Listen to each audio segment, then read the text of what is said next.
This story is called The Picture in the House.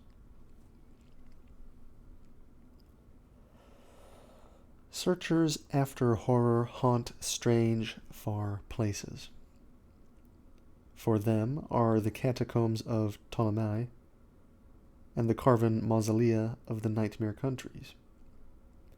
They climb to the moonlit towers of ruined Rhine castles and falter down black cobwebbed steps beneath the scattered stones of forgotten cities in Asia.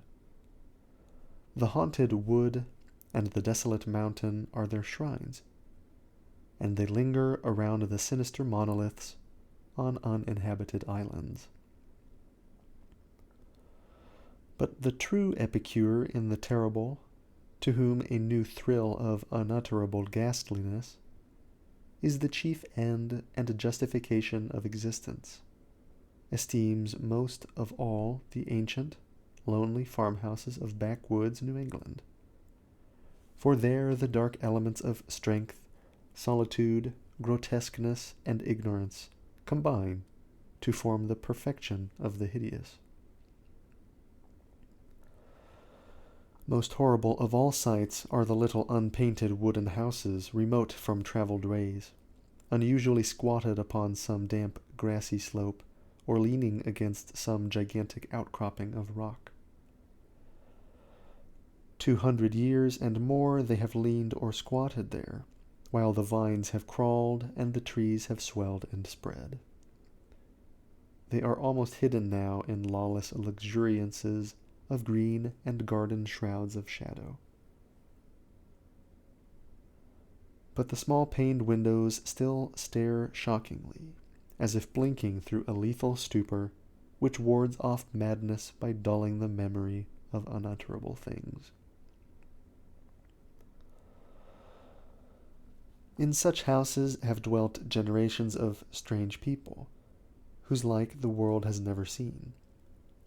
Seized with a gloomy and fanatical belief which exiled them from their kind, their ancestors sought the wilderness for freedom.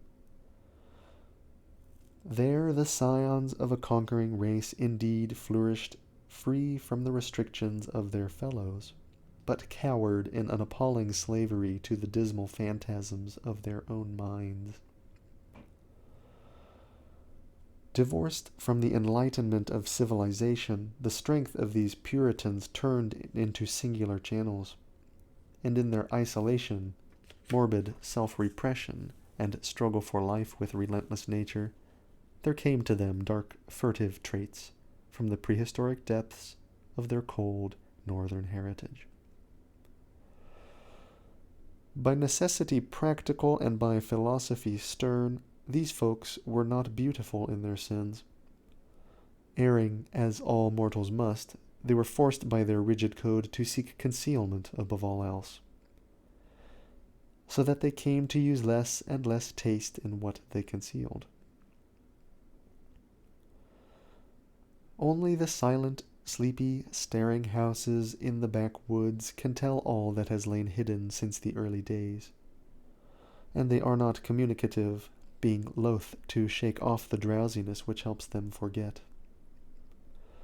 Sometimes one feels that it would be merciful to tear down those houses, for they must often dream.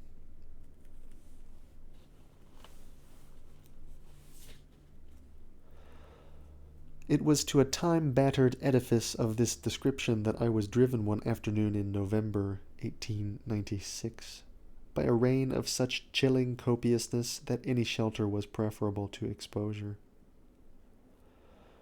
I had been traveling for some time amongst the people of the Miskatonic Valley in quest of certain genealogical data, and from the remote, devious, and problematical nature of my course, had deemed it convenient to employ a bicycle despite the lateness of the season. Now I found myself upon an apparently abandoned road which I had chosen as the shortest cut to Arkham. Overtaken by the storm at a point far from any town, and confronted with no refuge save the antique and repellent wooden building, which blinked with bleared windows from between two huge, leafless elms near the foot of a rocky hill. Distant though it was from the remnant of a road, the house nonetheless impressed me unfavorably the moment I espied it. Honest, wholesome structures do not stare at travelers so slyly and hauntingly, and in my genealogical researches, I had encountered legends of a century before. We'll have that whole sentence one more time. Honest, wholesome structures do not stare at travelers so slyly and hauntingly, and in my genealogical researches I had encountered legends of a century before which biased me against the places of this kind. Yet the force of the elements was such as to overcome my scruples, and I did not hesitate to wheel my machine up the weedy rise to the closed door, which seemed at once so suggestive and secretive. I had somehow taken it for granted that the house was abandoned, yet as I approached it I was not so sure. For though the walks were indeed overgrown with weeds, they seemed to retain their nature a little too well to argue complete desertion. Therefore, instead of trying the door, I knocked, feeling as I did so a trepidation I could scarcely explain. As I waited on the rough, mossy rock which served as a doorstep, I glanced at the neighboring windows and the panes of the transom above me, and noticed that although old, rattling, and almost opaque with dirt, they were not broken. The building, then, must still be inhabited, despite its isolation and general neglect. However, my rapping evoked no response, so after repeating the summons, I tried the rusty latch, and found the door unfastened.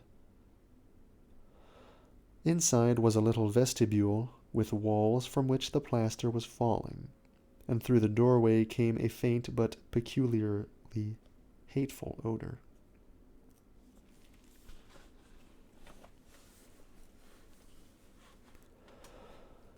I entered, carrying my bicycle, and closed the door behind me.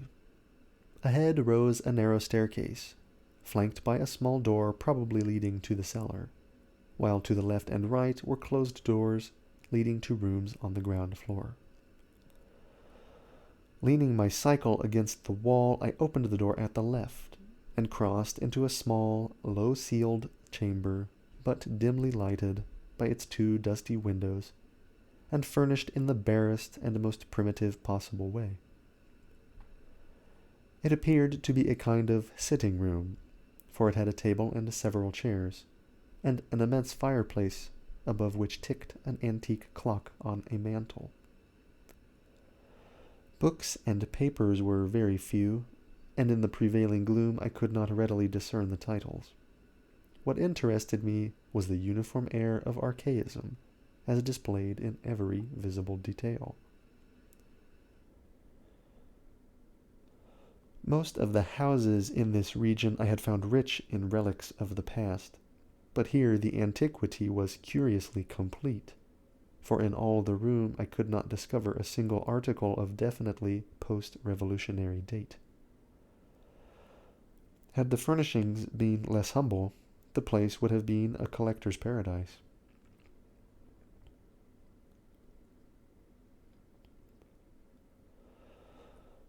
As I surveyed this quaint apartment, I felt an increase in that aversion first excited by the bleak exterior of the house. Just what it was that I feared or loathed, I could by no means define, but something in the whole atmosphere seemed redolent of unhallowed age, of unpleasant crudeness, and of secrets which should be forgotten. I felt disinclined to sit down, and wandered about examining the various articles which I had noticed. The first object of my curiosity was a book of medium size lying upon the table, and presenting such an antediluvian aspect that I marveled at beholding it outside a museum or library. It was bound in leather with metal fittings, and was in an excellent state of preservation, being altogether an unusual sort of volume to encounter in an abode so lowly. When I opened it to the title page, my wonder grew even greater, for it proved to be nothing less rare than the Pigafetta's account of the Congo region, written in Latin from the notes of the sailor Lopez, and printed at Frankfurt in 1598.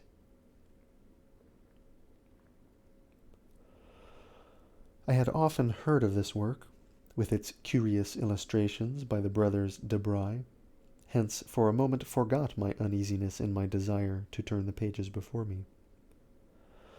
The engravings were indeed interesting, drawn wholly from imagination and careless descriptions, and represented Negroes with white skin and Caucasian features. Nor would I soon have closed the book, had not an exceedingly trivial circumstance upset my tired nerves and revived my sensation of disquiet. What annoyed me was merely the persistent way in which the volume tended to fall open of itself at Plate 12, which represented in gruesome detail a butcher's shop of the cannibal Anziques. I experienced some shame at my susceptibility to so slight a thing, but the drawing nevertheless disturbed me, especially in connection with some adjacent passages descriptive of Anzique gastronomy.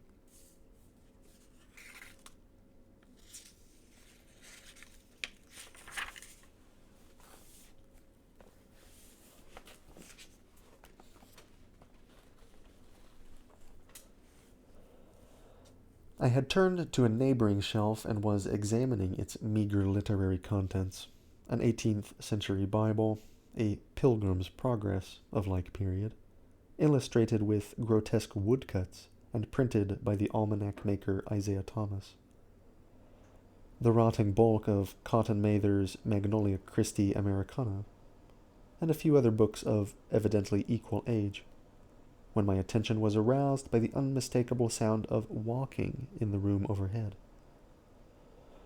At first astonished and startled, considering the lack of response to my recent knocking at the door, I immediately afterward concluded that the walker had just awakened from a sound sleep, and listened with less surprise as the footsteps sounded on the creaking stairs. The tread was heavy, yet seemed to contain a curious quality of cautiousness, a quality which I disliked the more because the tread was heavy. When I had entered the room, I had shut the door behind me. Now, after a moment of silence during which the walker may have been inspecting my bicycle in the hall, I heard a fumbling at the latch and saw the paneled portal swing open again. In the doorway stood a person of such singular appearance that I should have exclaimed aloud but for the restraints of good breeding. Old, white-bearded, and ragged, my host possessed a countenance and physique which inspired equal wonder and respect. His height could not have been less than 6 feet, and despite a general air of age and poverty, he was stout and powerful in proportion. His face, almost hidden by a long beard which grew high on the cheeks, seemed abnormally ruddy and less wrinkled than one might expect, while over a high forehead fell a shock of white hair little thinned by the years. His blue eyes, though a trifle bloodshot, seemed inexplicably keen and burning, but for his horrible unkemptness, the man would have been as distinguished-looking as he was impressive. This unkemptness, however, made him offensive despite his face and figure. Of what his clothing consisted I could hardly tell, for it seemed to me no more than a mass of tatters surmounting a pair of high, heavy boots, and his lack of cleanliness surpassed description. The appearance of this man, and the instinctive fear he inspired, prepared me for something like enmity, so that I almost shuddered through surprise and a sense of uncanny incongruity when he motioned me to a chair and addressed me in a thin, weak voice full of fawning respect and ingratiating hospitality. His speech was very curious, an extreme form of Yankee dialect I had thought long extinct, and I studied it closely as he sat down opposite me for conversation. "Ketched in the rain, be ye?" he greeted. "Glad you was nigh the housen and had the sense to come right in. I calculate I was asleep, else I'd a heard ye. I ain't as young as I used to be, and I need a powerful sight o' naps nowadays. Travelin' fur? I hain't seen many folks long this road since they took off the Arkham stage." I replied that I was going to Arkham, and apologized for my rude entry into his domicile, whereupon he continued. "Glad to see ye, young sir. New faces is scarce round here, and I hain't got much to cheer me up these days. Guess you hail from Boston, don't you?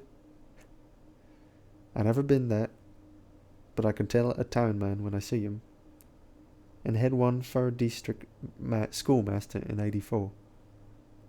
But he quit suddent, and no one seen or heard him in since." Here the old man lapsed into a kind of chuckle, and made no explanation when I questioned him. He seemed to be in an aboundingly good humor, yet to possess those eccentricities which one might guess from his grooming. For some time he rambled on with an almost feverish geniality, when it struck me to ask him how he came by so rare a book as Pigafetta's Regnum Congo. The effect of this volume had not left me, and I felt a certain hesitancy in speaking of it. But curiosity overmastered all the vague fears which had steadily accumulated since my first glimpse of the house. To my relief, the question did not seem an awkward one, for the old man answered freely and volubly. "Oh, that Afriky book. Captain Ebenezer Holt traded me that in '68. Him as was killed in the war." Something about the name of Ebenezer Holt caused me to look up sharply. I had encountered it in my genealogical work, but not in any record since the Revolution. I wondered if my host could help me in the task at which I was laboring, and resolved to ask him about it later on.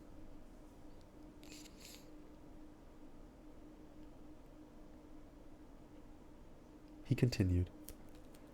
"Ebenezer was on a Salem merchantman for years, and picked up a sight of queer stuff in every port. He got this in London, I guess.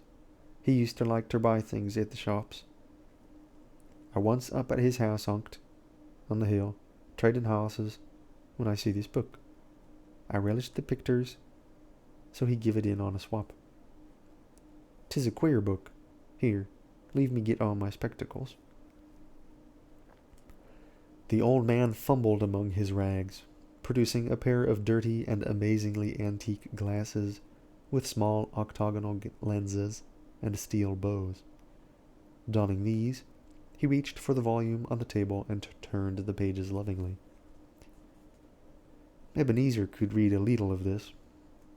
'Tis Latin, but I can't. I had 2 or 3 schoolmasters read me a bit, and Passin' Clock. Him they say'd got drownded in the pond. Can you make anything out in it?" I told him that I could, and translated for his benefit a paragraph near the beginning. If I erred, he was not scholar enough to correct me, for he seemed childishly pleased at my English version. His proximity was becoming rather obnoxious, yet I saw no way to escape without offending him. I was amused at the childish fondness of this ignorant old man for the pictures in a book he could not read, and wondered how much better he could read the few books in English which adorned the room. This revelation of simplicity removed much of the ill-defined apprehension I had felt, and I smiled as my host rambled on.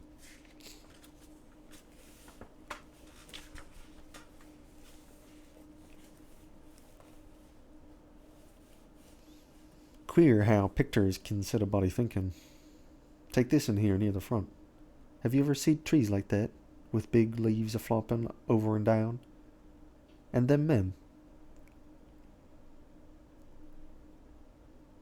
They do beat all.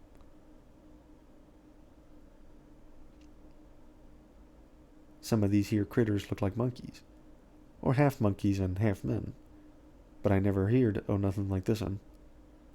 Here he pointed to a fabulous creature of the artist, which one might describe as a sort of dragon with the head of an alligator. But now I'll show you the best un, over here nigh the middle. The old man's speech grew a trifle thicker, and his eyes assumed a brighter glow, but his fumbling hands, though seemingly clumsier than before, were entirely adequate to their mission. The book fell open, almost of its own accord, and as if from frequent consultation at this place, to the repellent 12th plate, shewing a butcher's shop amongst the antique cannibals.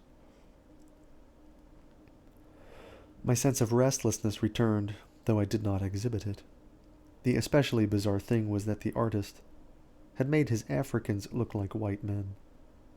The limbs and quarters hanging about the walls of the shop were ghastly, while the butcher with his axe was hideously incongruous.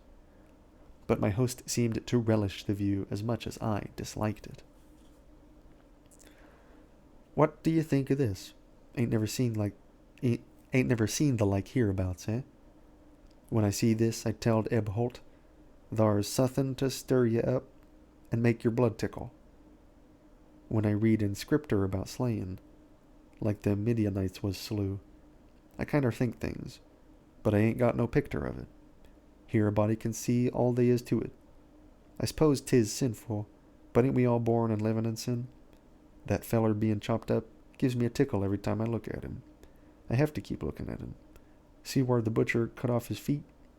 Thar's his head on that bench, with one arm side it, and other's arms on the other side o' the meat block." As the man mumbled on in his shocking ecstasy, the expression on his hairy, bespectacled face became indescribable, but his voice sank rather than mounted. My own sensations can scarcely be recorded. All the terror I had dimly felt before rushed upon me actively and vividly, and I knew that I loathed the ancient and abhorrent creature so near me with an infinite intensity. His madness, or at least his partial perversion, seemed beyond dispute. He was almost whispering now, with a huskiness more terrible than a scream, and I trembled as I listened. "As I says, 'tis queer how picter sets you thinkin'. Do you know, young sir, I'm right sot on this un here. Arter I got the book off Eb, I used to look at it a lot, especial when I heard Parson Clark rant o' Sundays in his big wig. Unct, I try something funny here. Young sir, don't get skeert. All I done was to look at the picter afore I killed the sheep for market. Killin' sheep was kinder more fun arter looking at it." The tone of the old man now sunk very low, sometimes becoming so faint that his words were hardly audible. I listened to the rain and to the rattling of the bleared, small-paned windows, and marked a rumbling of approaching thunder quite unusual for the season. Once a terrific flash and peal shook the frail house to its foundations, but the whisperer seemed not to notice it. "Killin' sheep was kinder more fun, but, do you know, 'twa'n't quite satisfyin'. Queer how a cravin' gets a holt on ye. As you love the Almighty, young man, don't tell nobody, but I swear to God, that picter begun to take me hungry for victuals I couldn't raise nor buy. Here, set still, what's ailin' ye? I didn't do nothin', only wondered how 'twould be if I did. They say meat makes blood and flesh, and gives ye new life, so I wondered if 'twouldn't make a man live longer and longer, if 'twas more the same. But the whisperer never continued. The interruption was not produced by my fright, nor by the rapidly increasing storm amidst whose fury I was presently to open my eyes on a smoky solitude of blackened ruins. It was produced by a very simple, though somewhat unusual happening. The open book lay flat between us, with the picture staring repulsively upward, as the old man whispered the words, "More the same." A tiny spattering impact was heard, and something shooed on the yellowed paper of the upturned volume. I thought of the rain and of a leaky roof, but rain is not red. On the butcher's shop of the Anzique cannibals a small red spattering glistened picturesquely, lending vividness to the horror of the engraving. The old man saw it, and stopped whispering even before my expression of horror made it necessary. Saw it and glanced quickly toward the floor of the room he had left an hour before. I followed his glance, and beheld just above us on the loose plaster of the ancient ceiling a large irregular spot of wet crimson, which seemed to spread even as I viewed it. I did not shriek or move, but merely shut my eyes. A moment later came the titanic thunderbolt of thunderbolts, blasting that accursed house of unutterable secrets, and bringing the oblivion which alone saved my mind.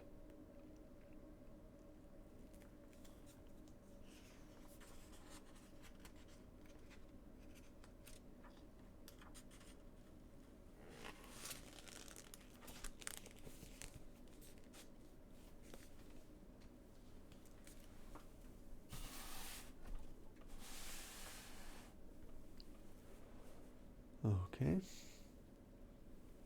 I hope you enjoyed the story. I know I did. Until next time.